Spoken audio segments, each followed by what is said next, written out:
Matahari mulai muncul dan Xiao Yuan membuka matanya, tubuhnya menjadi sangat segar dan rasa sakit yang sebelumnya dirasakannya sudah hilang sepenuhnya.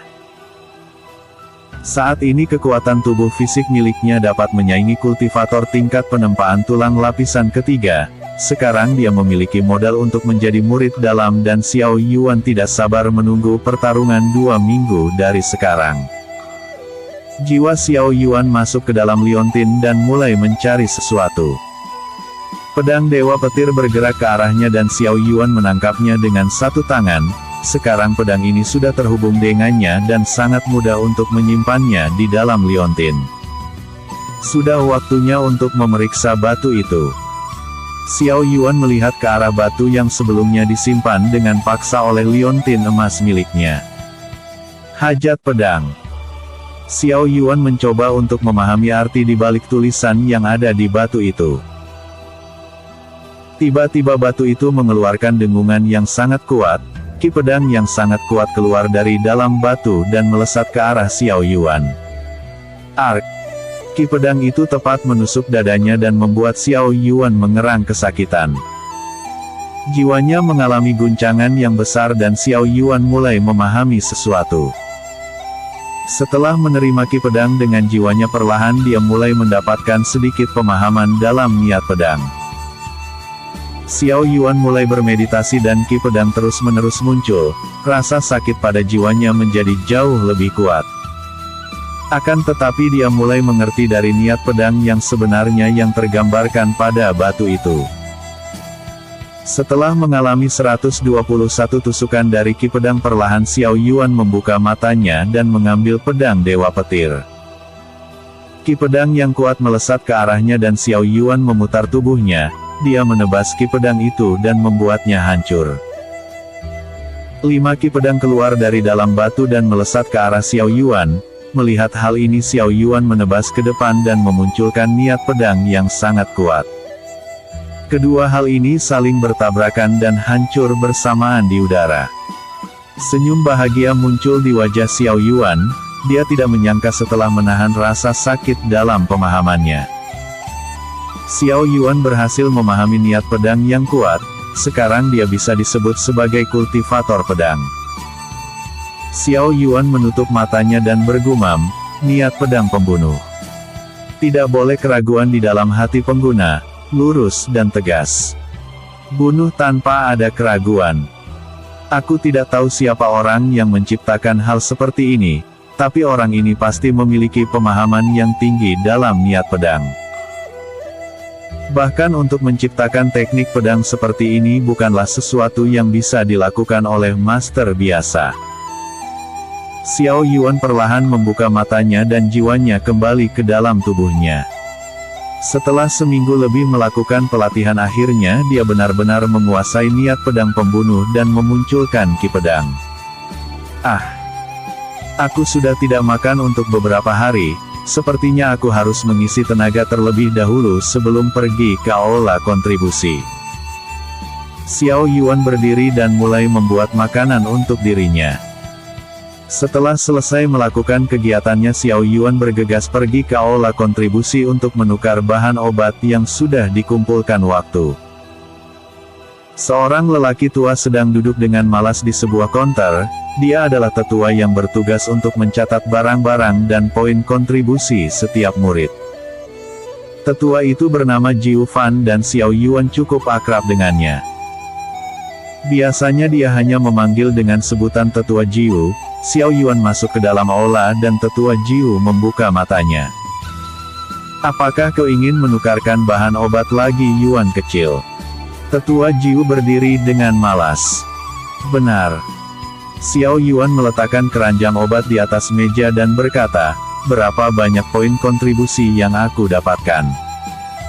Tetua Jiu melihat keranjang itu dan menghitung semuanya. Hanya bahan obat kelas rendah. Kau hanya akan mendapatkan 5 poin kontribusi. Baiklah. Xiao Yuan cukup puas dengan hal ini. Yuan kecil.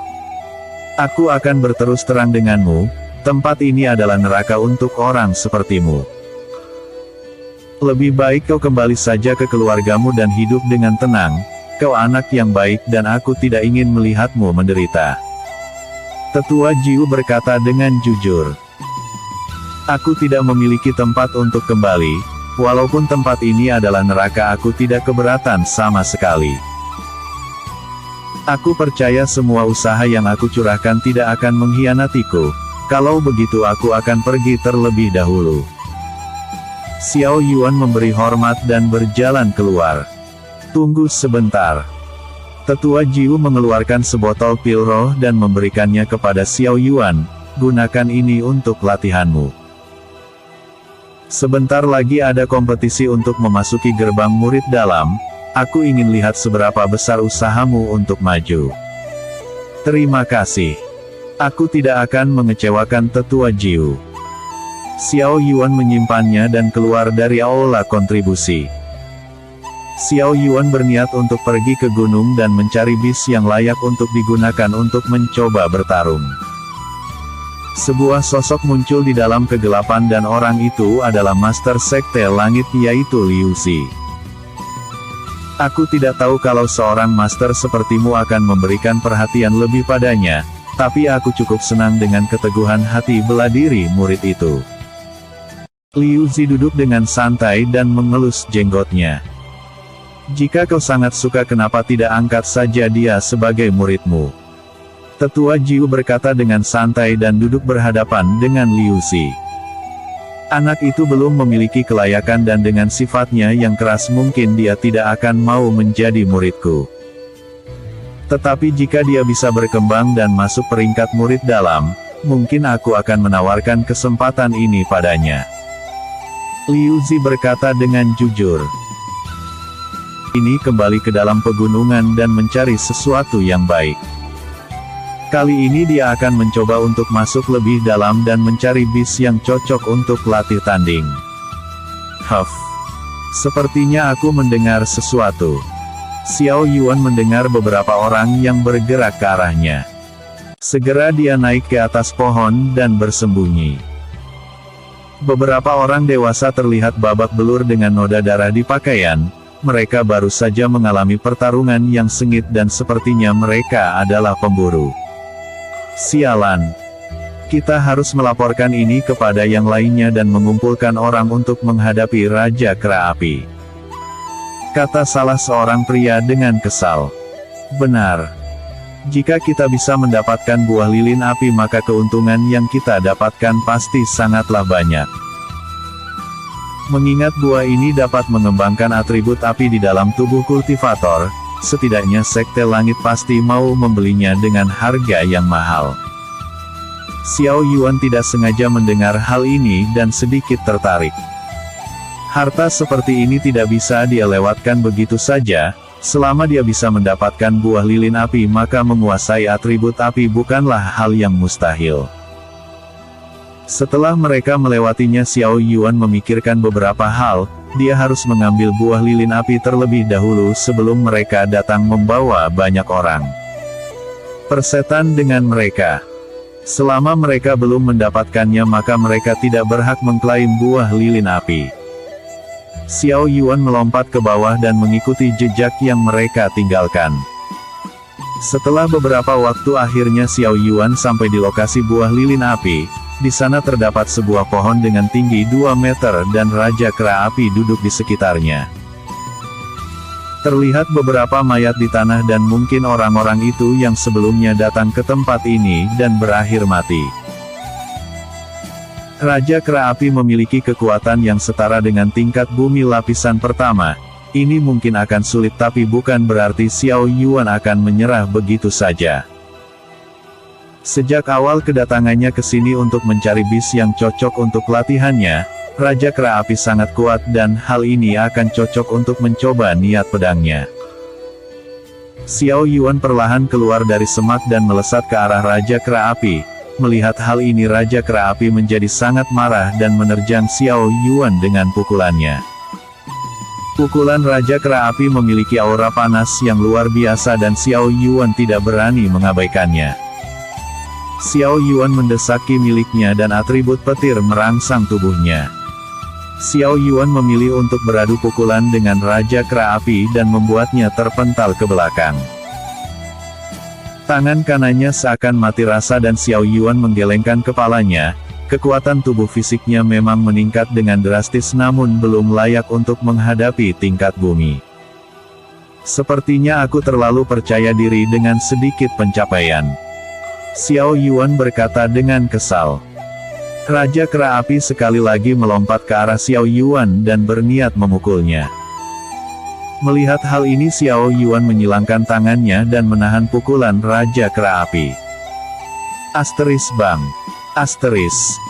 Xiao Yuan terdorong ke belakang dan menabrak pohon di belakangnya. Darah segar menetes dari sudut mulutnya dan hal ini cukup bagus untuknya. Sekarang pemahaman kekuatan dirinya sendiri sudah meningkat dan Xiao Yuan mengerti batasan yang dimiliki tubuhnya. Xiao Yuan mengeluarkan pedang Dewa Petir dan mendesak ki miliknya.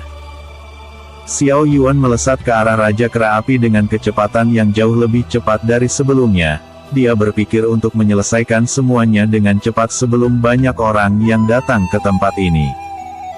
Pedang Dewa Petir mulai diselimuti oleh aliran petir di tepinya. Aura Raja Kera Api meledak dan meraung dengan marah. Tinju yang kuat langsung diarahkan kepada Xiao Yuan. Melihat tinju Raja Kera Api yang mengerikan, Xiao Yuan memutar tubuhnya ke samping dan menebas tangan Raja Kera Api. Darah mulai menyembur keluar dan tangan Raja Kera Api dipotong oleh Xiao Yuan. Niat pedang pembunuh. Xiao Yuan menebas Raja Kera Api dan ki pedang yang kuat melesat dari belakang Raja Kera Api yang kesakitan. Ki pedang itu menembus dada Raja Kera Api dan menghancurkan jantungnya. Tubuh Raja Kera Api jatuh ke tanah dan mati. Xiao Yuan menyimpan pedang Dewa Petir dan bernafas dengan lega. Jika bukan karena pedang Dewa Petir yang kuat dan mendorong garis keturunan petir miliknya, dia tidak akan semudah ini mengalahkan Raja Kera Api yang memiliki kekuatan yang setara dengan tingkat bumi lapisan pertama. Pedang Dewa Petir sangatlah luar biasa, apakah mungkin ini artifak tingkat tinggi? Niat pedang yang baru aku kuasai juga sangat mengerikan, dengan begini aku memiliki modal untuk berhadapan dengan kultivator tingkat bumi. Xiao Yuan melanjutkan, tetapi merahasiakan hal ini adalah bagian yang cukup penting. Orang yang tidak bersalah. Tetapi harta yang dibawanya itu yang masalah. Sebelum aku cukup kuat untuk menjaga diriku sendiri maka aku harus tetap merahasiakan hal ini. Xiao Yuan segera mengambil bahan mentah dari Raja Kera Api dan menyimpannya ke dalam cincin ruang miliknya. Tidak lupa dia memetik 3 buah lilin api yang terlihat cukup segar. Xiao Yuan memasukkannya ke dalam kotak dan menyimpannya ke dalam cincin ruang. Asteris Shred. Shred. Asteris. Xiao Yuan menyipitkan matanya dan mendengar beberapa langkah kaki. Segera dia mundur dari tempat itu dan bersembunyi di balik semak.